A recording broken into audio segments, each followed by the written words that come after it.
Management is hard. I don't want to be a big people anymore. With over 57% of all employees leaving the workforce, the pressure is on. The extra hours leave little time for leisure. It's party time! Quiet quitting, mutiny, and a lack of authentic expertise I want the truth! has created unfair and toxic work environments for leadership and workers alike. Let's journey down the corridors of your experiences and mine as we discover the answers in Stolen Wisdom. You will hear testimonials and interviews removing the chasm between secular and sacred by infusing biblical truth. I'm Ivan McKinney, and this is the Stolen Wisdom Podcast, where ignorance is the only culprit on trial. Welcome. So first, welcome to the Stolen Wisdom Podcast. Yes, I'm in the bed. Yes, I'm doing a small Bible study. And yes, I'm happy to see every last one of you. I am Ivan McKinney, and or known as iMac, and I host the Stolen Wisdom Podcast. The biggest thing we're going to talk about is the price of transformation, the cost of a name change, the cost of a reputation change, and details regarding that. And I woke up this morning, literally at 4 o'clock in the morning, and the only thing that I just was on my mind was Jacob.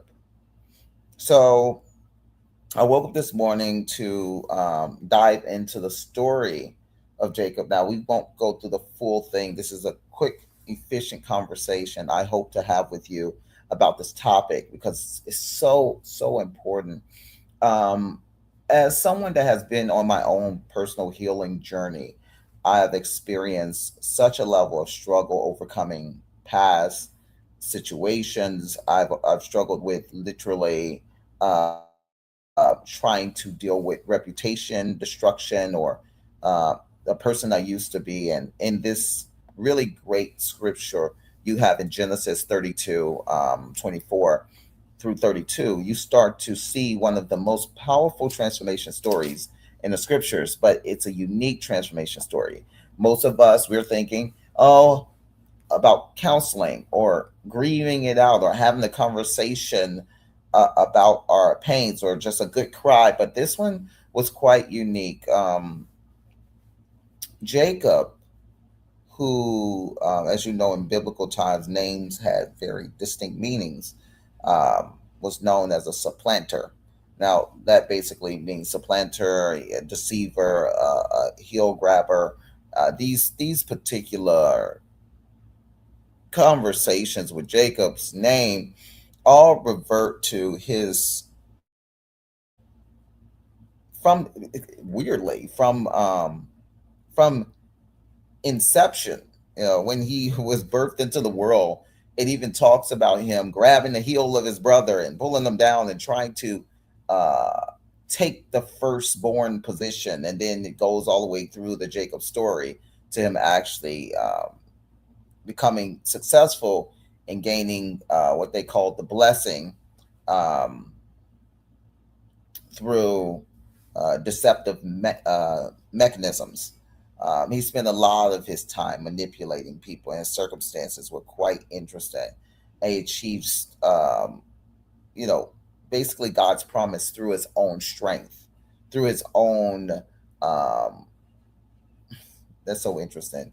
Through deception, and that became a very pivotal piece in the conversation as we look into the Bible and the Scripture. So we're gonna basically go through this story and talk about the power of a name change, the power of moving from one old behavior to the new behavior. I want to literally uh, look into this with you. So I'm going to read from the Bible because the best way to do this is just read directly from the Bible. We got to take nothing out. Let's just read from what it says. So um, Genesis 32, it reads, and Jacob was left alone. Okay. And there wrestled a man with him until the break of day. Um, it's probably you know what, to make this make sense, I may need to go back a little bit further for those that may not know the story as well. So I'm gonna jump up a little bit. Okay, we're gonna go up to Jacob's prayer. So this is a little bit further. We're gonna do a little reading of the word. It's better than me just talking, so be okay with it. Okay, we're going to go up here to Jacob's prayer, which speaks more from Genesis 32, 9. Okay, we're going to go all the way down, more than likely, by the end of this to 32, but we're going to start at 9. And Jacob said, O God of my father Abraham, and God of my father Isaac, the Lord which saith unto me, return unto thy country and to thy kindred, and I will deal well with thee. I am not worthy of the least of all the mercies and all the truth which thou hast shewed unto thy servant.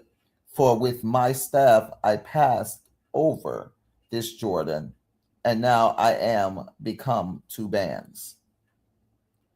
Deliver me, I pray thee, from the hand of my brother, from the hand of Esau, for I fear him, lest he will come and smite me, and the mother with the children. And thou saidst, I will surely do thee good. And thou saidst, I will surely do thee good, and make thy seed as the sand of the sea, which cannot be numbered for a multitude. Let's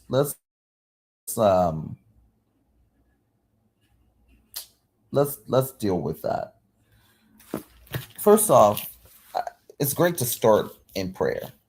Jacob he's praying, but he's praying about his past. He's praying about his history of being deceptive. He's praying about what he's done to his brother and the anger that exists in our families, in his family. The frustration from what he had done, the difficult life experiences he's had. And he's really, really asking God for guidance on how to reposition the relationship he has with his brother, the reuniting with his family. He understands that God is telling him to go back to his family, and God's going to take care of the matter and help him with the matter. But let me sidebar that and say, I do believe in this season God is about family and connection. And many of us are being called to return back to our country, kind of like Jacob in this book, return back home, and through prayer and through supplication and reunite with those and make right the things that are wrong. In this season, we're going back to family. We're going back to connection. There's the independent, vile mentality of isolation is about to be broken, because God is now requiring us to go back and make things right within the family. And even some of us might have to make that prayer that Jacob made here. The prayer that says, deliver me, okay? I pray thee from the hand of my brother. Okay? Some of us have done some things in our family that we thought, you know what, I'll just leave. Some of us say, I don't know, some say blood's thicker than water without the correct context of understanding that. But a lot of people that say it technically means some understand it to be, they think it's more about family blood, and it should be thicker than other relationships. But then there's also an interpretation that blood's thicker than water deals more with blood brothers, when people cut their hand, and it's like a friendship or a unity made with someone outside of your family, but you end up becoming a bonded uh, relationship that deals with transparency and connection with one another.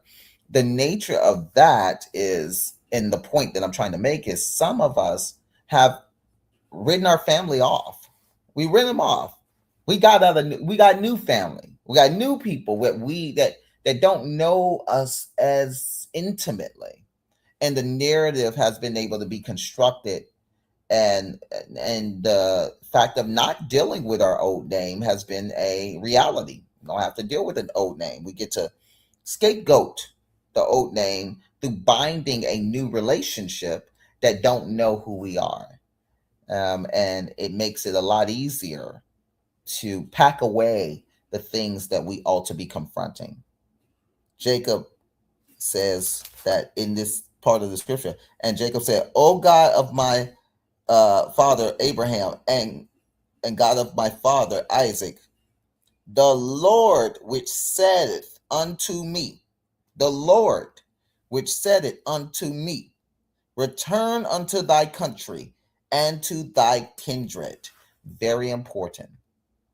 What I say to you, the Lord is requiring people to go back home. Go back to your family, your isolated silos, your Eiffel Towers, the cathedrals you built for yourself, to get away from them. God's go back. Uh-huh. As a preacher saying, I'm not a preacher, but that's funny. Go back and deal with thee, and I will deal well with thee.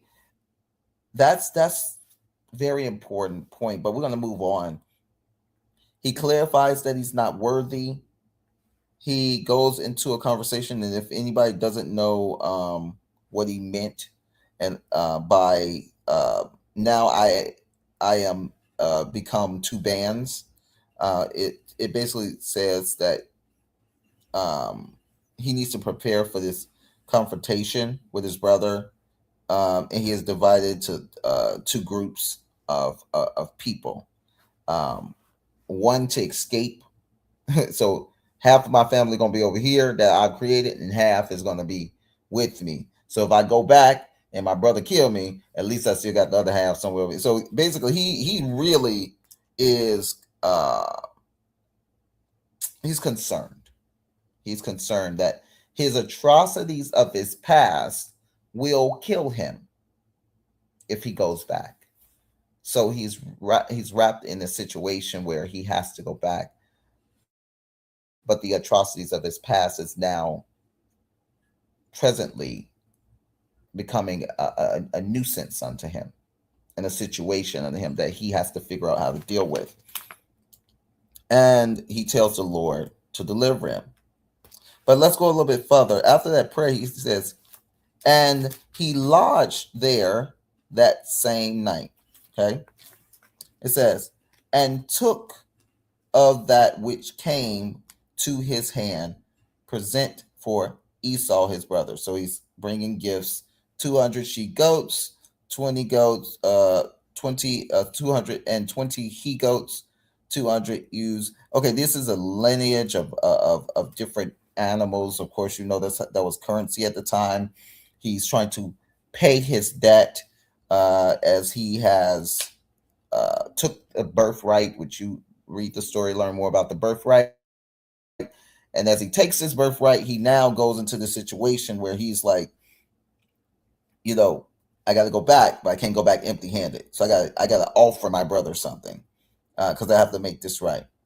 And he delivered them unto the hand of his servants, every drove by themselves, and it says, and put a space betwixt the doves and the doves. So this goes all into all the things he was bringing to his brother. And he commanded the foremost, saying, when Esau my brother meeteth thee, and asked thee, saying, who art thou? And whither goest thou? And whose are these before thee? Then thou shalt say, they by thy servant Jacob. It is a present sent unto my Lord Esau, and behold, also he is behind us. Okay, so he's sending atonement kind of gifts and these things, and that was their way, in that day. Um, there's a unique concept here.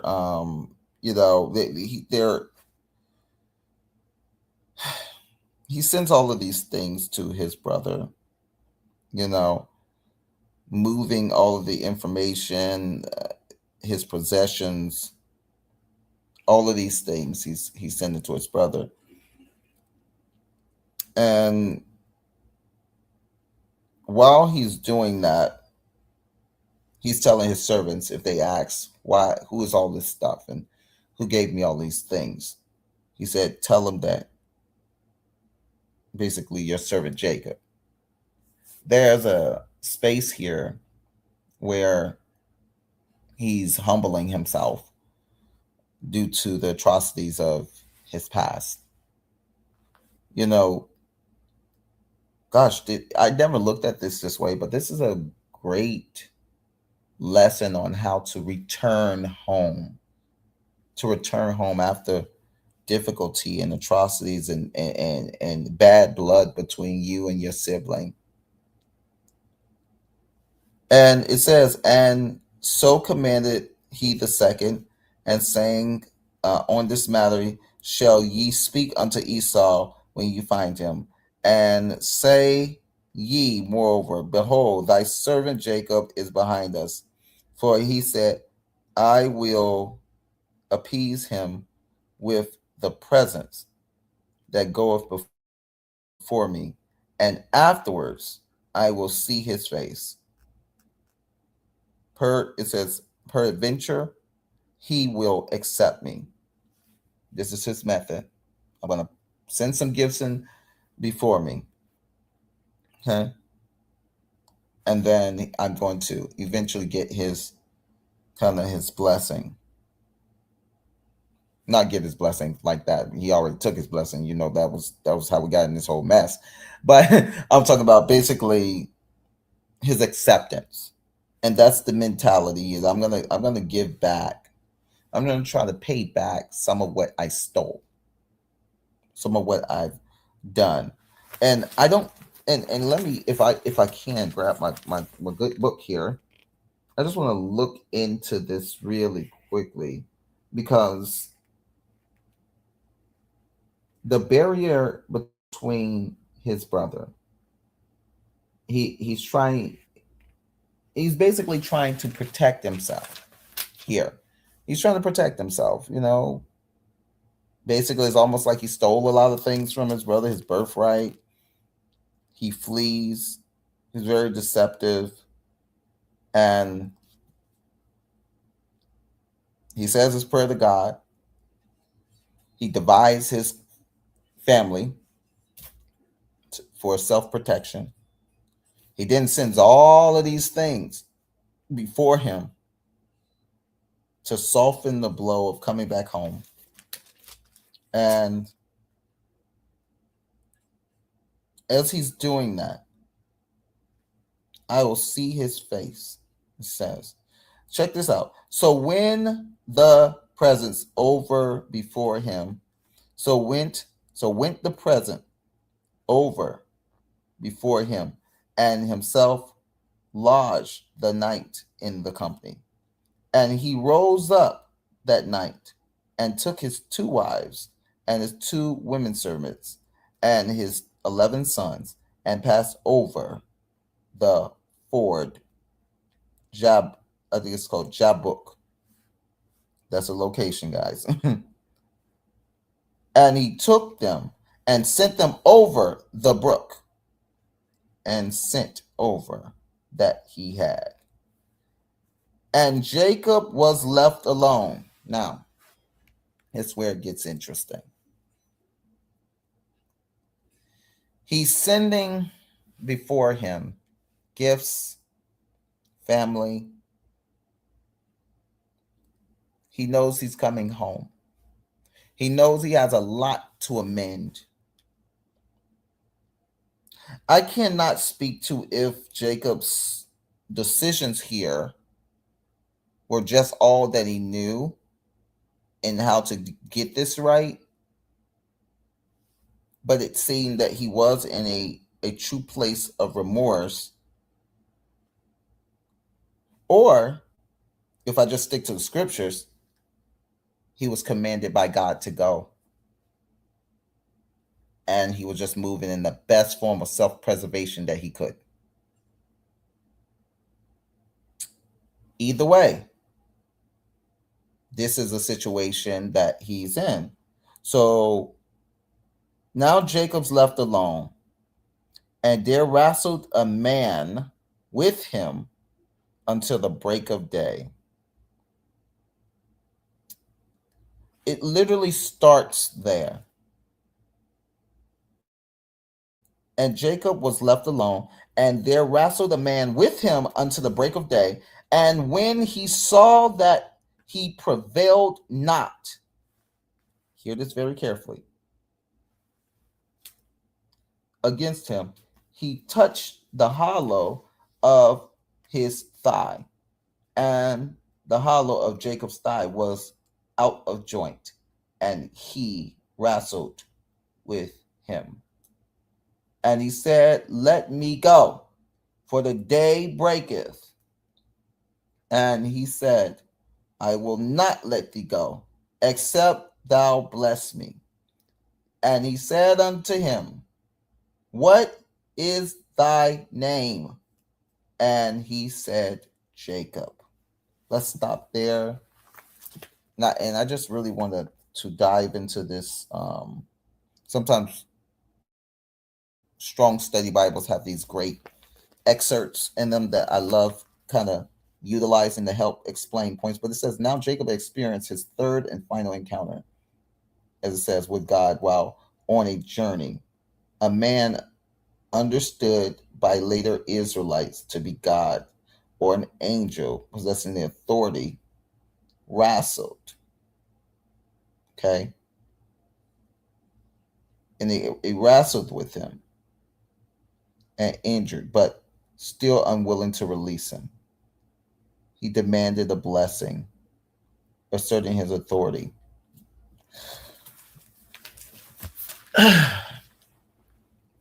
This is the part I really want to get to.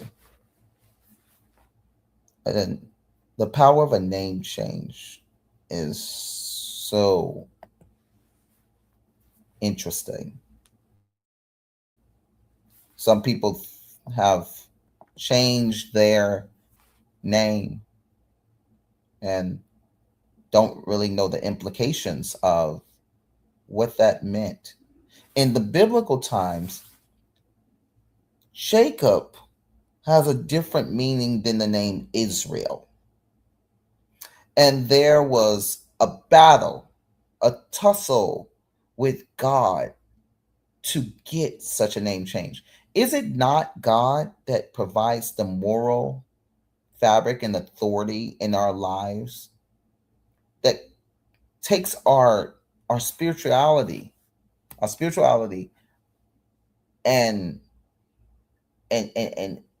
challenges it, that inspects our hearts and see what is wicked and what is righteous and call us on it? Is it not God that regulates our minds that are overly stimulated with so much in this world right now that we're so distracted we can't even hear his voice? Wrestling with God is not just Jacob's problem, but it's all of our problem as we wrestle with our old nature, with the aspiration to get to a new nature. I think we all have a battle that we are in, attempting to get to the same name change. I just think that there is a way to cheat and do it, which is cowardice, isolation, and running from our past. And there is the right way to do it, which is strength by standing in the understanding of what we have done and how we need to correct it. By listening to God and taking his instructions seriously. And if he says, go back to your family, you go back and you make it right. You make it right with your family. You make it right with your kindred. It has been taught in today's society that you can do anything and escape to other parts, regions of the world, and never, ever, ever revisit or deal with the thing that literally got you in the situation you're in. That's not the case. It doesn't work like that. Your nature will catch up to you. Your nature is inside of you. And no matter how much you try to play the change, if you don't deal with the substance and the foundation that provoked the behavior, you'll spend most of your time not changing, not adjusting, not becoming. Jacob wrestled with God physically, holding on. I will not let you go until you bless me. Blessing means favor. I need your favor, God, in order to go through this next task. Jacob's about to go to the hardest task of his life. He's about to confront everything that defined his legacy. And do you know that most legacy defining things can be a 15-minute moment in your life? He was known as a deceiver based on one moment, one major moment of deception. It's not that he didn't do many, but one major moment of deception. And he wanted to change his name. He wanted to be something else. He didn't ask God how to bless him. He said, I want a blessing. This also is a point that it is better that you find yourself in a situation where you say to God very carefully, I trust your judgment, how you decide to bless me, how you decide to fix me.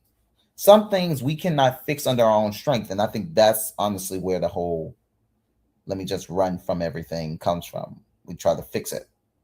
And then when we find out it's too big for us, we go and hide somewhere, trying to figure out why didn't it work? Why didn't our strategy work? God helps us fix these things. And he said, thy name shall be called no more Jacob, for Israel, for as a prince hast thou power with God. Now hear that. For as a prince thou hast thou power with God and with man, and had prevailed. And Jacob asked him and said, tell me, I pray thee, thy name. And he said, wherefore is it that thou doest ask me after my name? And he blessed him there. And Jacob called the name of the place Peniel, for I have seen God's face to face, and my life is preserved. And he passed over Peniel, and the sun rose upon him, and he had upon his thigh, and he halted upon his thigh. Therefore the children of Israel eat not of the sinew which, let me see, shrank which is unto the hollow of the thigh, unto this day, because he touched the hollow of Jacob's thigh and the sinute, that shank. Now, some of the unique words. Just note that there are customs not to eat the hollow of a thigh as a result of this moment. But you got to understand, Israel now has this moment with God where he wrestles with God for a name change. Because he has to go back and confront some struggling past circumstances. And in the wrestling, it literally starts off with when Jacob's alone and wrestling with the man. When you are alone, you're going to be wrestling with something. I pray that our journey, you know, stand in a proper place where we don't mind navigating this journey of wrestling and figuring out who we are and who God needs us to be. An angel. And when the angel tried to get away, this battle between Jacob's old identity and new identity, and him trying to become almost so that he didn't only experience mental, emotional, and spiritual harm. The transformation required even a physical ailment. He now was marked with a limp that represented the change of his life. And he had to surrender with humility. He had to sacrifice. And because after he was touched, because we got to understand, the angel was trying to get away. It's like, hey, I got to go. I'm here. The day is about to break. I got to go. So I run into a dilemma where I've always wondered in this story, was the angel on his way doing something? Was the angel actually there for Jacob? And then Jacob was like, no, I need a blessing before you go. You don't need to just be here. You need to go and give me something, I don't know. But what I do know is in that moment, he wrestled his reputation, his original name, who he was, why God changed Jacob's name to Israel. That's really the question. The spiritual significance of that. Why should we wrestle with God? What is the true cost of transformation and personal growth, and what does that look like? How can we change our identities before we change our circumstances, that's big within itself. Everybody want to change their circumstances and don't change their identity, change their understanding. We ran into quite a unique situation. I've seen this time and time and time again.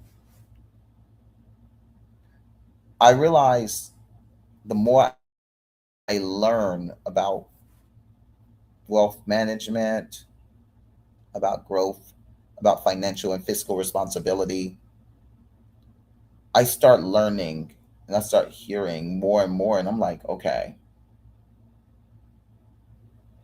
this seems like it's a mindset change. I've even heard a millionaire say to me, you can take a person, give them $4 million, and if they have not had a mindset change, the $4 million will not double. It will be destroyed. They'll spend it up. They'll use it up. They'll buy frivolous things, and they'll be broke by know it, because it's a mental adjustment. Everybody find themselves trying to change their situation before they change their mind and how they navigate things generally. And this becomes a issue. You can use these lessons in business. You can use these lessons wherever you feel you need to use these lessons. But if you get anything out of this, I leave you with this. First, I want you to think about it from this perspective. You may run into a situation where God may say, go back home, go back to your kindred, go back to your country, go back to the thing that you did not do right and make it right. Oh, he in that business right now. He's in that business right now. Yeah. You may have to abandon the new identity that you've crafted for yourself to escape the thing that you were called to be a part of, that you were assigned to be a part of. You gotta remember, your family is not, you don't choose your family. Your family is your family. And I'm speaking very candidly on if God calls you back. We're talking about Jacob right now. Insulate yourself, your life, with prayer. With prayer. Insulate yourself with prayer. You must, to do better, to be better, to know how to move, to know how to navigate these things. And lastly, after you've done your strategy, please, please, please understand one major, major requirement. If you get an opportunity, as I believe we all always are, where you and your nature must wrestle with God for blessing, for favor, for a name change, for an adjustment, I want you to know two things. It will cost you, and it will be worth it. So, if I was to give you some questions of consideration, what areas of your life still is influenced by your old name or your old identity? What might God ask you to surrender before receiving your next blessing? How has God used difficult seasons to transform your character? And lastly, what limps? What limps? The angel touched the hollow of his thigh. What limps reminds you of God's work in your life? What limps? This is something you should consider. Because at the end of the day, we're all wrestling with God. If you are a believer and you are pushing forward, trying to make your life better, and you are bound by decree of moral and spiritual a moral and spiritual requirement to listen to God's agenda for your life, he's going to give you very hard sometimes instructions. And some of those instructions may make you have to deal with the you that you decided to put on the shelf, to disregard and not deal with. Well, Jacob decided to deal with himself because he knew he needed a blessing, he needed favor, he needed something else to take on this task. You might want to think about your limps. And you know what? If you got some time, if you want to bless some people with your testimony, I'll put in the comments. I'll write out the information. All right. Well, I got to go work out. So I love this Bible study with you guys. I love this moment with you, business owners, managers, but you know, and just general friends. Let's learn something from Jacob. There's a power in a name change, but it will cost you something. Well, welcome to Stolen Wisdom Podcast, where ignorance is the only culprit on trial. Y'all have a phenomenal day.